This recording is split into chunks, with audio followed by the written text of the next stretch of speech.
بسم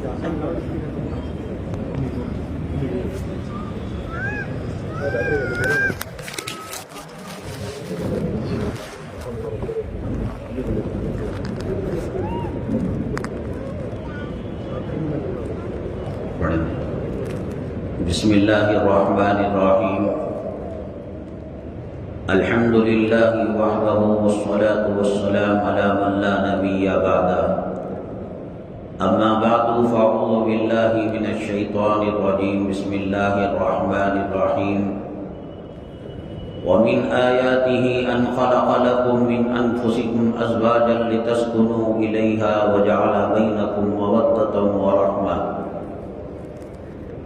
قال النبي صلى الله عليه وسلم إن أعظم النكاح بركة أيسره مؤونة أو كما قال النبي عليه الصلاة والسلام رب اشرح لي صدري ويسر لي أمري واحلل عقدة من لساني يفقهوا قولي اللهم صل على سيدنا مولانا محمد في أول وأوسط وآخر كلامنا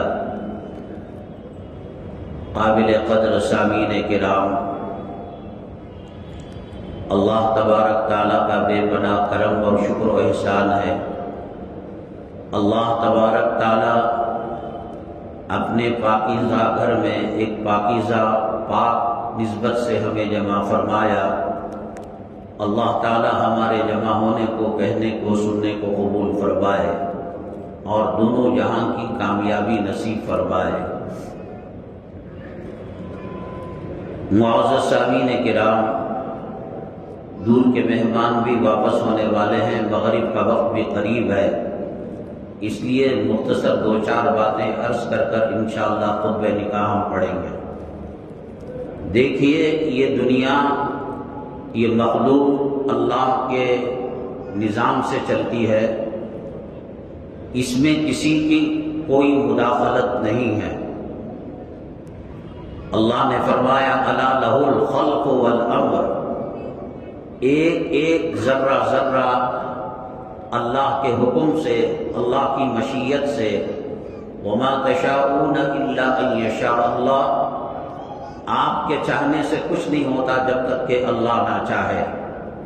سورج کا نظام، ستاروں کا نظام، چاند کا نظام، کائنات کا نظام، سمندروں کا نظام، سب کچھ اللہ کے اشارے سے چلتا ہے۔ اللہ تبارک تعالیٰ نے مردوں کو پیدا کیا، عورتوں کو پیدا کیا۔ مرد کی جو ذمہ داری ہے وہ مرد پورا کرتا ہے، عورت کی جو ذمہ داری ہے وہ عورت پورا کرتی ہے۔ مرد چاہے جتنا بڑا اپنی بیوی کا عاشق ہو کیوں نہ ہو جائے، وہ کبھی بچے کو دودھ نہیں پلا سکتا اور اگلی ڈیلیوری کا بوجھ وہ نہیں اٹھا سکتا۔ یہ اللہ تبارک تعالیٰ کی قدرت اور اللہ تبارک تعالیٰ کے یہ فیصلے ہیں۔ حضرت ابراہیم علیہ السلام نمرود کے پاس جب توحید کی دعوت لے کر گئے تو کہا کہ میرا اللہ جلاتا ہے، میرا اللہ زندگی دیتا ہے اور موت دیتا ہے۔ تو نمرود جتنے لوگ بددین ہوتے ہیں، علماء سے دور ہوتے ہیں، نمازوں سے دور ہوتے ہیں، قرآن سے دور ہوتے ہیں، یہ سب سے بڑی بیوقوف قوم ہے اور نالائق قوم ہے۔ ان کی دوری خود اس بات کی سبب ہے کہ اللہ نے ان سے عقل کو چھین لیا ہے۔ حق اور باطل، صاف اور ناپاکی، طہارت اور نجاست کا وہ لوگ فرق نہیں کرتے۔ نمرود نے راہ چلتے انسان کو پکڑ کر مار دیا اور ابراہیم علیہ السلام سے کہا کہ دیکھو میں نے زندے کو مردہ کر دیا۔ اور ایک قیدی تھا جو پھانسی کی سزا جسے ہونے والی تھی، موت کی سزا ہونے والی تھی، اس کو اس نے چھوڑ دیا اور کہا کہ دیکھو یہ مرنے والا تھا، میں نے اس کو زندگی دے دی۔ اس کے جوابات کے اندر اگر الجھیں گے تو پھر وہ الجھنوں کو پیدا کرتا چلا جائے گا، نہیں زندے کا یہ معنی نہیں، مردے کا وہ معنی نہیں۔ اس کائنات میں حضرات انبیاء علی نبینا علیہم الصلاۃ والسلام سب سے زیادہ فراست والے، عقل والے، حکمت والے اور دانش والے ہوتے ہیں۔ اللہ تعالیٰ نے ان سے کہلوایا فإن اللہ یاتی بالشمس من المشرق، میرا اللہ سورج کو مشرق سے نکالتا ہے، فاتی بہا من المغرب، تو خدا بن رہا ہے نا، ذرا مغرب سے نکال کر بتا۔ فبہت الذی کفر، وہ ناکام ہو گیا، ہکا بکا ہو گیا۔ آپ جانتے ہیں یو اے ای اور سعودی عربیہ وغیرہ میں پانی کی بڑی کمی ہے، قلت ہے۔ بعض مرتبہ ایسے حالات آ گئے تھے کہ پانی پیٹرول سے مہنگا ہونے لگا تھا یو اے ای وغیرہ میں، تو انہوں نے یہ کیا کہ بادل کو آرٹیفیشل طریقے سے پھوڑ کر مصنوعی غیر قدرتی برسات کو برساتے تھے، اور سمجھتے تھے کہ ہم جو ہے اللہ تعالیٰ کے نظام کے اندر مداخلت کر کر ایک چیز میں ہم کامیاب ہو گئے اور پانی پر ہم نے قدرت پا لی۔ ابھی آپ نے دیکھا ہوگا مکہ مکرمہ، مدینہ طیبہ اور جدہ، ریاض اور یو اے ای دبئی وغیرہ میں اتنی برساتیں ہونے لگی کہ ان کے پاس ڈرینیج سسٹم ہی نہیں تھا، وہ پانی ہی اتنا گرتا تھا کہ زمین کی خشکی اس کو ختم کر دیتی تھی۔ لیکن چونکہ اللہ کے ایک نظام کے اندر، اللہ کے ایک سسٹم کے اندر انہوں نے مداخلت کی تو اس کو ان کو بھگتنا پڑا۔ اب ان کے پاس کوئی سسٹم نہیں اس کو روکنے کا۔ جو مرد عورت بنتے ہیں یا عورت جو مرد بنتے ہیں، یہ خدا کی قدرت سے ٹکراؤ ہے۔ اللہ تبارک تعالیٰ نے برف کے اندر ٹھنڈک رکھی ہے، دنیا کی کوئی طاقت آگ کی گرمی برف میں نہیں لا سکتے، اور برف کی سردی آگ میں نہیں لا سکتے۔ ایک اللہ کا نظام ہے، اس کے حکم سے وہ چل رہا ہے۔ اسی طریقے سے ایک اللہ کا تشریعی نظام ہے جو پیغمبروں اور آسمانی کتابوں کے ذریعے سے اللہ تبارک تعالیٰ اپنی مخلوق تک وہ نظام پہنچاتا ہے۔ نماز فجر کی کیسے پڑھے، ظہر کی کیسے پڑھے، صدقہ کیا ہو، زکوٰۃ کیا ہے، حج کیا ہے، عمرہ کیا ہے۔ جیسے دنیاوی سسٹم میں انسان اگر مداخلت کرتا ہے تو وہ نظام درہم برہم ہو جاتا ہے اور نقصان دیتا ہے۔ انہوں نے قدرت کو ہاتھوں سے چھیڑ لیا۔ آج اس پانی کو روکنے کے لیے، اس سیلاب کو روکنے کے لیے ان کے پاس کوئی تدبیر نہیں ہے۔ اسی طریقے سے اللہ تبارک تعالیٰ نے ایک تشریعی نظام سوالات پیغمبروں سے، توریت سے، زبور سے، انجیل سے، کلام پاک سے، صحف موسیٰ سے، صحف ابراہیم سے ایک اللہ نے سسٹم بھیجا کہ مرد داڑھی رکھے گا، مرد باہر کا کام کرے گا، عورت گھر کا کام کرے گی۔ اس سسٹم کو اگر کوئی چھیڑے گا، ایک 4 ویلر ہے کسی کے پاس کار، تو اس کا ایک سسٹم ہے، کمپنی بتاتی ہے کہ ریڈیٹر کے اندر کیا ہونا چاہیے، بیٹری میں کیا ہونا چاہیے، اور کتنے وولٹیج کی بیٹری استعمال کرنا چاہیے، ہوا کا داخل کرنا چاہیے۔ تو اگر کوئی اس کا الٹا معاملہ کرے، ڈیزل اور پیٹرول کی ٹنکی کے اندر وہ ہوا بھرے اور ہوا کی جگہ ٹائروں میں ڈیزل بھرے، آئل بھرے، وہ کامیاب ہو نہیں سکتا۔ اللہ تبارک تعالیٰ نے مسلمانوں کو جو نعمتیں برحمت فرمائی ہیں، ان میں بہت بڑی نعمتوں میں ایک نعمت یہ ہے کہ اللہ تعالیٰ نے نکاح کا سسٹم دیا ہے۔ میں نے آپ کو بتایا جو چیز جس سسٹم سے، جس نظام سے اللہ نے بنائی ہے وہ چلیں گے تو کامیاب ہوگا۔ کھیتی باڑی کا ایک سسٹم ہے، ہوائی جہاز کے چلنے کا ایک سسٹم ہے، 2 ویلر 4 ویلر کا ایک سسٹم ہے، گھر کا ایک سسٹم ہے۔ تو یہ نکاح انسانوں کا بنایا ہوا نہیں ہے، بلکہ اتنی یہ پاکیزہ عبادت ہے کہ نماز زمین پر آئی، روزہ زمین پر آیا، حج زمین پر احکامات آئے جبرائیل علیہ السلام لے کر، لیکن نکاح اتنا پاکیزہ اور خوشبودار عمل ہے، اللہ نے اس کو جنت میں رکھا۔ حضرت سیدنا آدم علیہ نبینا علیہ السلام جنت کے اندر تمام تر نعمتوں کو پانے کے باوجود بے چینی اور اضطرابی کیفیت میں رہتے تھے۔ ایسا لگتا تھا کہ کوئی چیز باقی ہے، کوئی چیز باقی ہے۔ اللہ تبارک تعالیٰ پہچان لیے اور ان کی پسلی سے حضرت حوا کو پیدا کیا۔ انسان کو نعمتیں اور راحتیں اور سکون جو ایک نیکو کو کار عورت پہنچا سکتی ہے، وہ جنت کی نعمتیں بھی وہ سکون نہیں پہنچا سکتی۔ چنانچہ حضرت حوا پیدا ہوئے، حضرت آدم علیہ السلام لپک کر گئے۔ اللہ نے کہا یہ آپ کی بیگم صاحبہ ہے، آپ کی بیوی ہیں، آپ ان کا مہر ادا کریں۔ حضرت آدم علیہ السلام نے کہا اللہ میں تیرا، جنت تیری، ہوا تیری، یہ ساری مخلوق تیری، میں کہاں سے کما کر لاؤں مہر دینے کے لیے؟ کہا کہ تمہاری نسل میں محمد صلی اللہ علیہ وسلم خاتم الانبیاء آئیں گے، آپ ان پر درود پڑھو، یہ مہر ہو جائے گا۔ تو چنانچہ نکاح کی عبادت جو شروع ہوئی وہ جنت سے شروع ہوئی، اور اگر اس کو سسٹم کے مطابق رکھا جائے، آدمی کیا کرتا ہے؟ فلمی انداز کا نکاح کرتا ہے، عورتوں کی بے پردگی ہوتی ہے، بے حیائی ہوتی ہے، کھانے کی بے حرمتی ہوتی ہے، کیمرہ کشی ہوتی ہے، ویڈیوگرافی ہوتی ہے۔ اللہ کو ناراض کرنے کی جتنی چیزیں ایک النکاح من سنتی کی محفل میں ہوتی ہیں، کہیں اور اتنی نہیں ہوتی، اور چاہتے ہیں حضرت فاطمہ رضی اللہ تعالیٰ عنہ کا گھرانہ ملے، حضرت حسن کا گھرانہ ملے۔ آدمی کانٹے کا درخت بو کر امید کرتا ہے کہ گلاب کا پھول مل جائے، یہ اللہ کے نظام کے خلاف ہے، یہ اللہ تبارک تعالیٰ نے جو سسٹم قدرت کا دنیا میں رکھا ہے اس کے خلاف ہے۔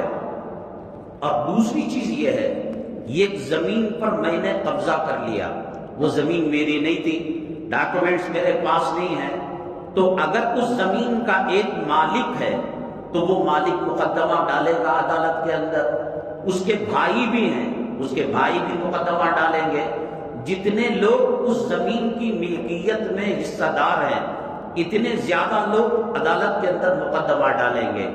نکاح ایک ایسی سنت ہے جو تمام انبیاء کی سنت ہے۔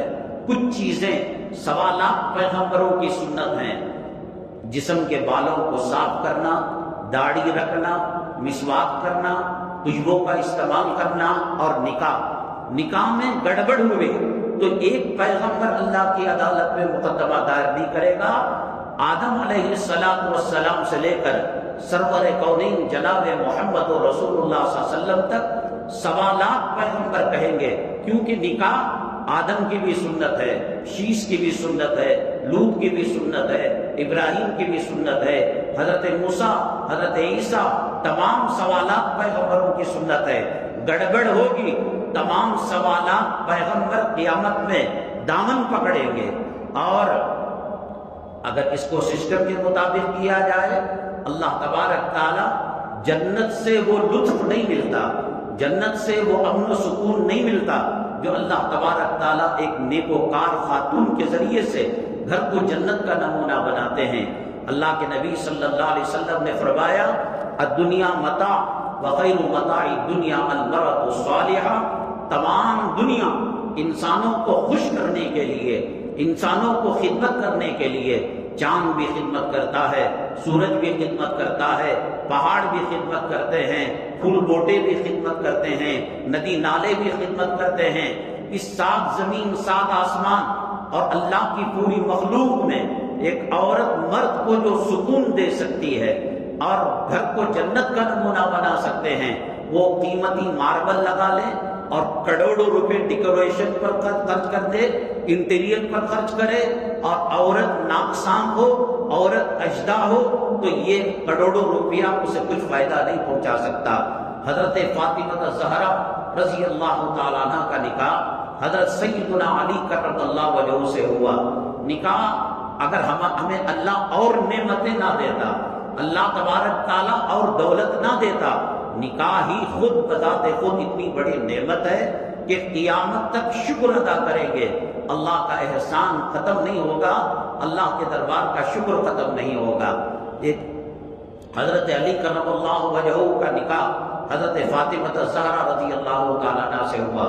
اونچ نیچ آتی ہے زندگی کے اندر، کبھی امیری، کبھی غریبی، کبھی بیماری، کبھی صحت یابی، سورج ہمیشہ یکساں نہیں رہتا، کبھی زوال بھی آ جاتا ہے، کبھی اس کو گرہن بھی لگ جاتا ہے، اور کبھی تیز قوت کے ساتھ اپنی شعاعیں بھی پھینکنے لگتا ہے۔ حضرت علی کرم اللہ وجہہ ایک مرتبہ گھر پہ تشریف لے کر گئے، حضرت فاطمہ الزہرا رضی اللہ تعالیٰ عنہ کو دیکھا کہ چہرے پر خشکی ہے اور جسم کے اندر ایک قسم کی لڑکھڑاہٹ ہے، اور جب غور سے دیکھا نماز کے اندر کھڑی ہوئی آپ اور بے ہوشی سے زمین پر گر پڑی۔ حضرت علی کرم اللہ وجہہ بہت پریشان ہوئے کہ کیا ماجرا ہے؟ کہا کہ نہیں، 7 دن ہو گئے اس حلق کے نیچے کوئی چیز کو داخل کیے ہوئے ایک دانہ گھر کے اندر نہیں ہے، فقر و فاقہ ہے۔ حضرت علی کرم اللہ وجہہ بہت پریشان ہوئے، کہا کہ چلو کچھ کھیتی مزدوری کر کر کچھ کما کر لائیں گے، بیوی بچوں کا پیٹ پالیں گے۔ نکلے ہی تھے کہ اچانک اذان ہوئی اور اقامت ہوئی، کہا نماز کو چھوڑ کر کیا کمانے جانا؟ گئے۔ اگر میں پہلی صف میں آقا کے پیچھے کھڑے ہوتا تو آقا مجھے دیکھ کر پوچھتے کہ میری بیٹی کا کیا ہوا، وہ تو گھر کے اندر دانے دانے کو ترس رہی ہیں، فقر و فاقہ ہے اور بھوک کی حالت ہے، میں جواب نہیں دے پاؤں گا، مجھے شرم آ رہی ہے۔ آخری صف میں آپ نے نماز پڑھی اور فراغت کے بعد بازار گئے، وہاں دیکھا کہ ایک آدمی اونٹ فروخت کر رہا تھا۔ حضرت دیکھ کر چلے گئے۔ اس آدمی نے کہا کہ آپ تشریف لائیے، اونٹ لے لیجئے۔ کہا کہ میرے پاس تو پیسہ ہے نہیں۔ کہا کہ 100 درہم میں بطور قرض کے اس اونٹ کو بیچتا ہوں، آپ اس کو خرید لیں، پھر جب چاہے آپ پیسہ ادا کر دینا۔ 100 درہم کے اندر اس زمانے کا جو 100 روپیہ ہوتا ہے، اس میں انہوں نے جانور کو خرید لیا۔ آگے بڑھے، اس نے کہا کہ علی یہ اونٹ بیچنے کا ہے، فروخت کا ہے؟ کہا کہ ہاں بیچنے کا ہے، فروخت کا ہے۔ کتنے میں بیچو گے؟ کہا کہ 1400 درہم پر۔ لیا تھا 100 درہم پر اور بیچ رہے ہیں بہت زیادہ قیمت پر۔ کہا کہ ٹھیک ہے، مجھے منظور ہے۔ اس کے بعد ان کے غلام تھے خنور، ان کو کہا کہ جاؤ پہلے آدمی کو پیسہ دے دو، بقیہ پیسے سے غلہ اور اناج لے کر ہم گھر چلے جائیں گے، اللہ کے نبی بھی دعا دیں گے، حضرت فاطمہ بھی دعا دیں گی۔ تو گئے وہ، تو اس کے بعد ان کو پریشانی ہوئی کہ پہلا آدمی جس نے جانور کو بیچا تھا وہ نظر ہی نہیں آ رہا تھا مدینہ طیبہ میں۔ اور گئے حضرت فاطمہ رضی اللہ تعالیٰ عنہ کے دولت کدا اپنے گھر میں، تو دیکھا نبی کریم صلی اللہ علیہ وسلم حضرت فاطمہ ہنس ہنس کر بات کر رہی، مسکرا رہی ہے۔ ارے ابھی تو یہ بے ہوش ہو کر گر رہی تھی، اب یہ کیا مسکرا کر بات کر رہے ہیں؟ اللہ کے نبی صلی اللہ علیہ وسلم کو وحی آ چکی تھی۔ حضرت علی کو دیکھ کر اللہ کے نبی صلی اللہ علیہ وسلم مسکرائے، فرمایا کہ علی بیچنے والے تاجر کو تلاش کر رہے ہو تاکہ یہ پیسہ اس کو ادا کرے، اب تم کو قیامت تک وہ آدمی نہیں مل سکے گا۔ اے علی کیا تم نے جو 2 آدمیوں کو دیکھا، بیچنے والے کو اور لینے والے کو، کبھی مدینے کی سرزمین کے اندر چھوٹا سا دیہات تھا، چھوٹا سا گاؤں تھا، اب اس وقت مسجد نبوی صلی اللہ علیہ وسلم کی جو عمارت ہے پورا مدینہ اسی میں تھا، ان کے باغات، ان کے کھیتی باڑی، ان کے کنویں تالاب سب اسی کے اندر تھا، اور اس کے بعد بقیع الغرقد قبرستان تھا۔ تو آدمی پہچانا جاتا ہے۔ حضرت علی نے کہا کہ کوئی مجھے نظر نہیں آیا، نہ ان کو دیکھا ہے۔ تو ہنس کر کہا بیچنے والے جبرائیل علیہ السلام تھے اور خریدنے والے میکائیل علیہ السلام تھے۔ نکاح سنت کے مطابق ہو، اللہ کا قرآن کہتا ہے ان یکونوا فقراء یغنیہم اللہ من فضلہ، کہ اگر وہ فقیر ہوں گے اللہ نکاح کے بدلے میں مالدار کر دے گا۔ اور جو نکاح جتنی سنت کے مطابق ہوتا ہے وہ نکاح اس کی رفتار اور اس کی پہنچ بھی وہاں تک ہوتی ہے، کوئی 2 سال تک چلتا ہے، کوئی 20 سال تک چلتا ہے۔ حضرت علی کی تربیت بھی نبی کریم صلی اللہ علیہ وسلم نے کی تھی، حضرت فاطمہ کی تربیت بھی نبی کریم صلی اللہ علیہ وسلم نے کی تھی۔ تو اب یہ نکاح اتنا چلا کہ مرتے دم تک دونوں نکاح پر قائم رہے، عالم برزخ قبر والی زندگی میں میاں بیوی رہیں گے اور میدان محشر میں میاں بیوی رہیں گے۔ اور فرمایا اللہ کے نبی صلی اللہ علیہ وسلم نے اے علی جنت میں میرے محل کے سامنے تمہارا محل ہوگا اور حضرت فاطمہ حسنین کے ساتھ آپ وہاں پر زندگی گزاریں گے۔ یہ جو آج طلاق کی نوبتیں، خلا کی نوبتیں اور آپسی پنچایت کی نوبتیں آتی ہیں، وہ فساد کی جڑ یہ ہے کہ رقعے کے اندر تو لکھا جاتا ہے النکاح من سنتی، اور عملی طور پر جتنی شرارتیں اور عملی طور پر جتنی بے اعتدالیاں اور سنت سے دوری محفل نکاح میں ہوتی ہے، یہ اللہ کے غضب کو، یہ اللہ کی لعنت کو، یہ اللہ تعالیٰ کے غصے کو اور عذاب کو دعوت دینے والی چیز ہے۔ جس محفل کے اندر خدا کے عذاب کو دعوت دی جائے وہ محفل بابرکت نہیں ہو سکتی۔ اصل میں جب چیزیں بہت سالوں تک چل پڑتی ہیں تو آدمی اس کو آسانی سے نہیں نکالتا۔ کفار مکہ، مشرکین مکہ اللہ کے نبی صلی اللہ علیہ وسلم توحید کی دعوت دیتے تو یہی کہتے انا وجدنا آباءنا کذالک یفعلون۔ یہ تو برسوں سے چلی آ رہی ہے بات، چاند کی پوجا، سورج کی پوجا، پتھر کی پوجا، مٹی کی پوجا، تم کہاں سے آ گئے اور کہاں سے یہ بات کہتے ہو؟ دیکھو رمضان المبارک کے اندر 27ویں رات اور 26ویں روزے کے بعد والی رات کو شب قدر شب قدر شب قدر مسجدوں کو پھولوں سے سنوارا جاتا ہے اور خطیب صاحب، امام صاحب، حافظ صاحب کو ہدیہ دیا جاتا ہے۔ شب قدر کو بتانا اس ایک بہت بڑی نادانی غلطی کا کام ہے۔ کیا اس کے پاس جبریل علیہ السلام آئے تھے؟ امام ابو حنیفہ رحمۃ اللہ علیہ نے فرمایا شب قدر 12 مہینوں میں کبھی بھی ہو سکتی ہے۔ بعض علماء نے کہا کہ 30 راتوں میں رمضان کی کبھی بھی ہو سکتی ہے، بعض نے کہا آخری طاق راتوں میں ہو سکتی ہے، بعض نے کہا کہ زیادہ تر امکان ہے 27ویں رات کو ہونے کا۔ اور لوگ کہہ پڑے شب اللہ کے نبی صلی اللہ علیہ وسلم اس کی اطلاع دینے کے لیے آئے تھے، مدینہ طیبہ میں 2 آدمی لڑ رہے تھے، لڑائی کی نحوست سے اللہ نے اس علم کو اٹھا لیا۔ یہاں کے اخبارات کے اندر آتا ہے شب قدر کے احترام میں اخبار کو چھٹی دے دی گئی۔ تمہارے پاس وہی آئی تھی کلام پاک کے کس آیت کا ترجمہ؟ ایک چیز لمبے عرصے تک چل پڑتی ہے تو پھر وہ خون کے اندر، دل و دماغ کے اندر ایسے سمائی جاتی ہے گویا اللہ تبارک تعالیٰ کا حکم ہے۔ ہم شادی سے اور شرعی نکاح سے اور مسنون سنت سے اتنا دور ہو گئے ہیں کہ اب بہت سارے لوگ لڑکی والے کی دعوت کھاتے ہیں۔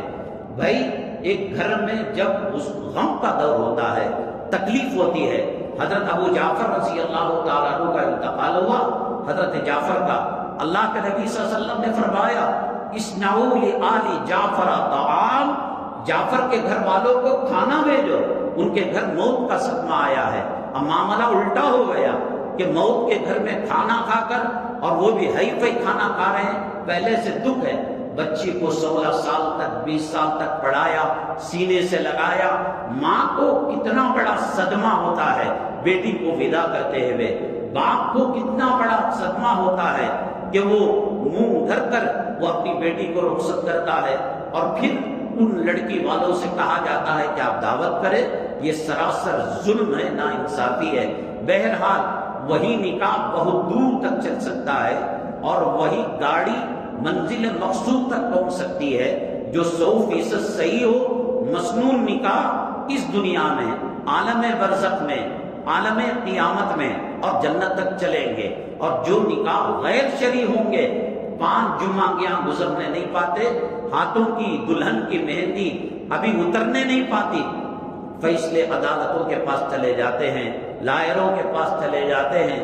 اللہ تبارک تعالیٰ معاشرے کے اندر جو فضولیات ہیں اور خلاف سنت جو نکاح ہو رہے ہیں ان سے ہمیں بچنے کی اور ان میں شرکت سے بچنے کی اللہ ہمیں توفیق نصیب فرمائے۔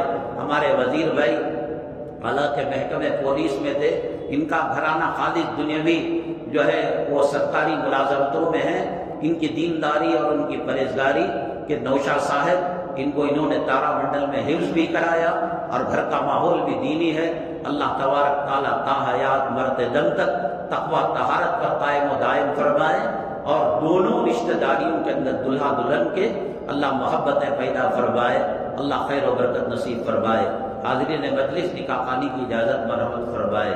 الحمدللہ نحمده ونستعینه ونستغفره ونؤمن به ونتوکل علیہ ونعوذ باللہ من شرور انفسنا ومن سیئات اعمالنا من يهده الله فلا مضل له ومن يضلله فلا هادي له ونشهد ان لا اله الا الله وحده لا شريك له ونشهد ان سيدنا ومولانا محمدا عبده ورسوله صلی اللہ علیہ وعلى آلہ واصحابہ وبارک وسلم تسلیما کثیرا کثیرا، اما بعد فاعوذ باللہ من الشیطان الرجیم، بسم اللہ الرحمن الرحیم، یا ایہا الناس اتقوا ربکم الذی خلقکم من نفس واحدہ وخلق منها زوجها وبث منهما رجالا كثيرا ونساء واتقوا الله الذي تساءلون به والأرحام إن الله كان عليكم رقيبا يا